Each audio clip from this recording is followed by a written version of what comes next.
nas águas da Guanabara, o dragão do mar reapareceu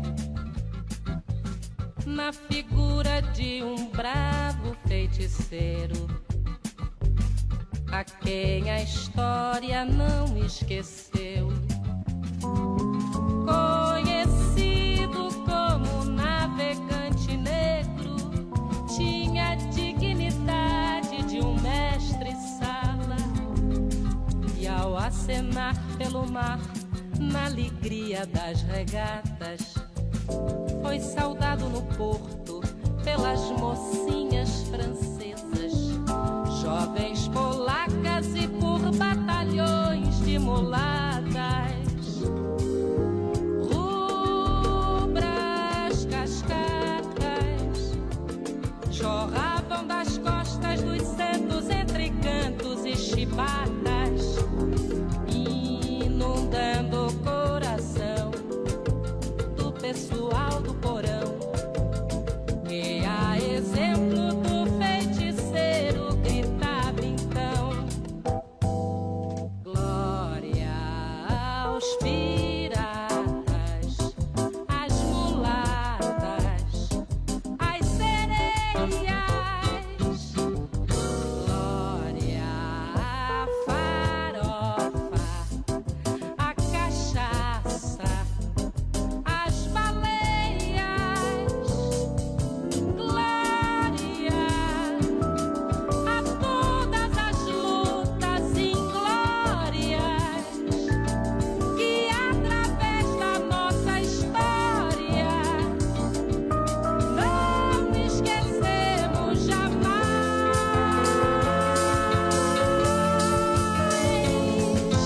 Salve o navegante negro, que tem por monumento as pedras pisadas do cais. Mas salve, 18h03 no horário de Brasília. Começa agora para todo o Brasil mais uma edição de Ué da Coisa, e as coisas parecendo confusas, atrapalhadas. Vem pra cá que a gente desatrapalha. Milhões de pessoas acompanham o programa pelo Dial, mas você pode fazê-lo também pelas redes sociais, sempre rádio Band News FM ou no aplicativo Band Play. Por enquanto, meu querido Coutinho, André Coutinho, boa noite. Boa noite, noite. O Bob Furruia. Boa noite. E sim, vamos trabalhar hoje, amanhã, aqui é trabalhadores. Como Bora. vocês veem, tem um rodízio às vezes, na redação. Quem é que está sempre aqui? O velhinho. Olha aqui, eu abri com o mestre Sala dos Mares uma música do João Bosco e do Aldir Blanc, que faz a homenageia João Cândido Felisberto, né? O Almirante Negro, que tem uma história absolutamente espetacular. E eu vou dizer por que eu abri com ele daqui a pouco. Ontem, a médica Maria Cecília Barbosa da Silva Conceição se tornou almirante, uma almirante negra na Marinha Brasileira. Médica, vai ser diretora do Departamento de Saúde e Assistência Social da Secretaria de Pessoal do Ministério da Defesa. Olha aqui, eu não sei se no governo anterior isso aconteceria, eu sei que aconteceu nesse. E isso tem uma importância. Demorou para acontecer. As mulheres estão na Marinha desde 1981, mas demorou para acontecer termos uma almirante negra. Eu coloco o mestre Sala dos Mares em homenagem àquele que foi chamado Almirante Negro, o João Cândido Felisberto, né, que vai aparecer a imagem dele aí. O João Cândido Felisberto liderou a chamada Revolta da Chibata no Brasil em novembro de 1910. A escravidão havia acabado, né? A assinatura da Lei Áurea foi extinta em 1888, mas, Coutinho, Bob, os castigos físicos na Marinha continuavam. Chibatadas, Havia gente condenada a 200 chibatadas na frente dos demais marujos, marinheiros. E o João Cândido Felisberto, um negro, que tinha uma história na Marinha, ele chegou a viajar para o Reino Unido para fazer curso lá, né? No momento em que o Brasil recebeu 2 cruzadores, navios de guerra, para se colocar no mundo, né, do ponto de vista militar, e oficiais brancos castigavam impiedosamente os negros. E atenção, a chibata tinha sido extinta em 1889, com a proclamação da República, mas ela continuava. Essas coisas, Coutinho, acabou, mas não. Exatamente. E quem apanhava? Os negros. Negros esses, a maioria que havia entrado na Marinha à força. Não era o caso do João Felisberto. Mas ele estava na Marinha desde os 15 anos. E aí ele lidera uma revolta para acabar com a chibata. Pôs-se fim à chibata, anistiou-se todo mundo, mas depois houve um outro movimento, e aí não tinha nada a ver com Felisberto, aproveitaram para prendê-lo. Ele foi preso na Ilha das Cobras, numa masmorra, Coutinho. Havia 17 nessa masmorra, ele tinha 17 companheiros nessa masmorra, só ele e um outro sobreviveram, todos os outros morreram asfixiados. O Brasil é sangrento. Nós não tivemos uma guerra de secessão como nos Estados Unidos, né? O fim da escravidão no Brasil teve muito sangue, mas de qualquer modo você não teve uma revolta, a grande revolta. Mas a violência permanente. Depois, Coutinho, ele foi mandado para um hospital de loucos, de alienados.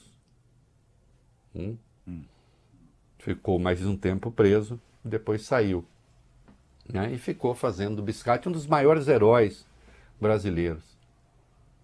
E como o Brasil é muito doido, às vezes, o João Felisberto entrou no movimento integralista, que era um movimento de direita. Só que o movimento integralista, na sua origem, ele tinha algumas características. Muita gente que depois se revelou boa, pertencia ao movimento integralista, que a ideia de que fosse um nazismo brasileiro ou um fascismo brasileiro é bem distorcida. Não quer dizer que não fosse um movimento ultraconservador, né? Aliás, tem um livro brilhante a respeito, que se chama O Integralismo de Plínio Salgado, de J. Chazin. Momento cultural. Que vale a pena ler. Agora, eu faço esse destaque aqui para lembrar que de vez em quando acontecem algumas coisas boas. Isso é um avanço, né? Tardio, mas saúde-se, Coutinho, Bob Furuia, esse avanço, né? Essa marinha que em 1910 tratava os negros a chibata, hoje tem uma almirante negra. Mulher extremamente talentosa, mas não é só isso. Os negros não podem avançar só na base do talento excepcional. Porque muitas vezes, Bob Furuia e Coutinho, o branco não precisa ter talento tão excepcional. Né? O Brasil não pode viver dos Pelés, o Brasil não pode viver das Maria Cecílias apenas, dos Silvios Almeidas e dos Machados de Assis. Sim, existiram, foram grandes, não é? Mas é preciso pensar nas condições gerais de toda essa gente, né? E é bom, a gente precisa ter orgulho do nosso povo. E com alguma frequência se popularizou por aí uma espécie assim de ódio ao povo brasileiro. O Brasil recebeu um convite do primeiro-ministro do Japão, Fumio Kishida, para participar da reunião do G7, dos 7 países mais ricos. Não é a primeira vez. O Lula, não venha, porque eu conheço o Lula. O Lula daqui a pouco vai estar por aí a falar, o Brasil foi convidado para a reunião do G7. Não é, eu tenho certeza, o Lula como a gente está vendo aí, né, setores da imprensa, estão tratando o Lula a pancadas, né? Esse Lula com essa mania de falar, olha aí, agora é por minha causa que o Brasil foi convidado para a reunião do G7, que vai acontecer no Japão. Bob Furuya, o Brasil já foi convidado antes para a reunião do G7? Foi, poucas vezes. Que anos foram? Vamos lá, então. Primeira vez 2003, depois 2005, 2006 e 2008. Última vez. Tudo no governo Lula. Então, sempre no governo Lula. Isso significa a volta da diplomacia brasileira aos salões em que se decidem coisas, de fato? Isso significa que o país deixou de ser pária, como orgulhosamente se tornou, orgulhosamente, para o governo de então, né? O nosso embaixador se orgulhava disso? Não, o Brasil deixa de ser pária e passa a integrar fóruns que realmente decidem coisas. Tá certo? A reunião que vai acontecer em Hiroshima, né? E vejam vocês, o 27º chefe de Estado com quem o Lula conversou com o Fumio Kishida.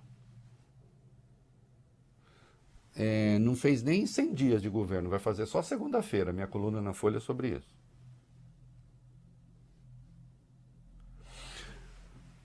Eu antevejo, Bob Furuya, um assunto.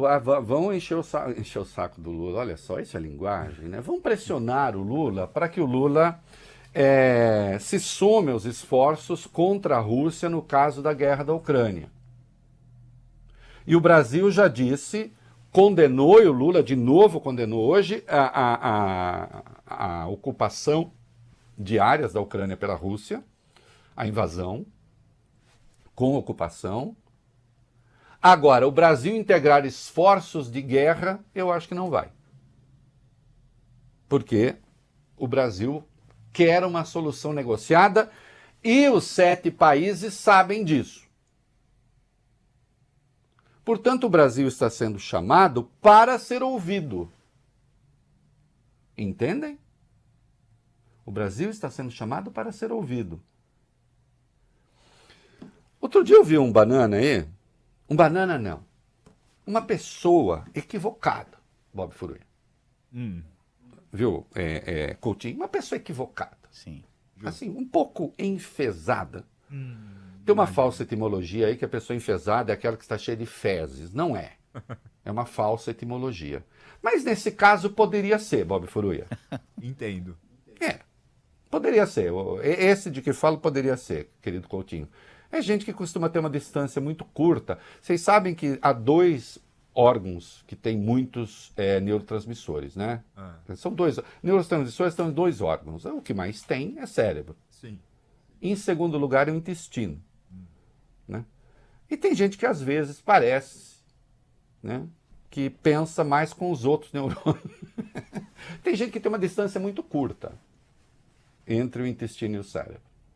E às vezes excreta ideias como quem excreta aquilo que em 2 corpos a gente chama obra, né? E disse assim, o Brasil, aí fica esse negócio de que o Lula tem uma reputação internacional muito boa, o que importa é a reputação aqui.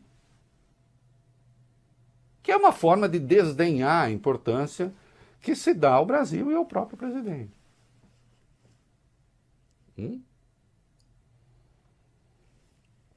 Porque o Lula faz coisas aqui que desagradam essas pessoas. Embora uma delas, por exemplo, agrade 80% dos brasileiros. Um presidente tem só que falar coisas que agradam as pessoas? Não, fosse assim, o Lula não teria permitido a volta da tributação dos combustíveis. Porque, evidentemente, por si não é uma coisa boa. Você gosta de pagar mais pela gasolina? Ninguém gosta. Você gosta de pagar mais pelo etanol? Não, ninguém gosta. E, no entanto, considerou necessário. Não é? E vamos ver se ao longo do tempo essa inserção internacional do Brasil vai trazer benefícios. Acho que vai. Não é? Então, o povo brasileiro, por intermédio do seu governo eleito democraticamente, que já venceu um golpe de Estado, e também por isso está sendo chamado para a reunião do G7, o povo brasileiro está sendo homenageado e reconhecido. Não é? Não estamos mais sob o comando do homiziado. Aliás, essa tem uma história ótima com o homiziado hoje. Não está mais sob o comando daquele que estava lá escondido em Orlando, né? E nem da diplomacia de Ernesto Araújo. Isso significa, sim, um reconhecimento, desde já, a um governo que respeita os direitos humanos, que respeita o direito internacional, que está preocupado com o meio ambiente e que busca uma saída para seus pobres. Gostem os enfesados ou não. Bom, Reinaldo, se não é enfesado, se não é fezes, é o quê? Há uma possibilidade de que venha de fel, mas também é incerta essa etimologia. Né? Então esse país que sequer está muito longe de muita coisa, mas é bom ter um país, põe mais um pouquinho da música se tiver aí, Bob Furor, para encerrar. É bom a gente ter um país que tratava negros com chibata em 1910 e o almirante negro permaneceu como uma pessoa proscrita da Marinha cujo nome nem se podia tocar por muito tempo. E agora nós temos uma almirante negra. E o mundo que conta quer falar com o Brasil. Gostem ou não, e muita gente detesta. Que pena para vocês. Não é? Sabe? Negro tinha a dignidade de um mestre-sala e ao acenar pelo mar na alegria das regatas foi saudado. É isso aí. Vamos. O Brasil é estranho, né? O Brasil é estranho. O Brasil elege pernambucano sem dedo, né? Para presidente da República, 3 vezes pela democracia. Eu gosto de irritar as pessoas, eu gosto de irritar a canalha com isso. É o segundo presidente que tem 3 mandatos, sabia? O outro foi Getúlio Vargas. 2 mandatos eram ditadura. E o democrático terminou em suicídio. O Lula está no seu 3º mandato democrático. E não vai terminar em suicídio. Só que o Lula é incorrigível, Bob Furor. Coutinho. Esse cara fala demais. Essa mania que brasileiro... esse povo. Né? Mas antes de falar disso... porque isso aqui eu quero que fique no corte depois. A nossa diretora está no Rio Grande do Sul. A Sheila Mandalhães, como eu chamo. Sheila Magalhães. Ela está no Rio Grande do Sul. E aí ela me mandou o seguinte: estou aqui em tal lugar, não sei o que e tal. E estou num táxi cujo motorista é muito seu fã. O Saveriano é seu ouvinte desde 2014. E o filho dele, o Oliver, olha isso aqui, tem 9 anos e é igualmente fã. Que legal. Está contando histórias ótimas. O menino Oliver é tão seu fã, que ele foi apresentar um trabalho na escola e enfiou umas palavras que o pai não sabia onde ele tinha aprendido. Contraproducente e homiziado. O pai perguntou de onde ele pegou isso tudo. É a resposta: do tio Rei. Né? Então, olha, um abraço para o Saveriano, para o Oliver, para a família dele. Oliver, obrigado, é assim, Oliver, tem de aprender, pega a palavra, vai ver o que é, usa, emprega a palavra. Prega a palavra sempre que puder, sempre que couber, que for adequado. Né? Aí o tio Rei usou lá o miseado de Orlando, foragido de Orlando, escondidinho de Orlando, o fugido de Orlando. Né? É isso. E contraproducente, quando você faz coisas, né, que obtêm um resultado contrário ao pretendido. Né? E na era... E falando tanta coisa triste de escola, eu falo uma coisa boa. Né? Eu tenho um primo, eu tenho primos que são professores de matemática, um deles é o Robson, né, Mabellini, e a inspetora da escola Imperatriz Amélia, a Lucy, é muito fã do programa. Ela e o marido dela, o Luiz Carlos Morato de Oliveira, para quem eu também mando um abraço. E outro para o José Calderoni, que eu encontrei hoje no Einstein. Me viu e falou, eu estava de costas. Você é o Reinaldo? Pode ter sido o boné, né, Bob Furruia? Pode ter sido o boné. Então, como disse João Baldo, viva o povo brasileiro!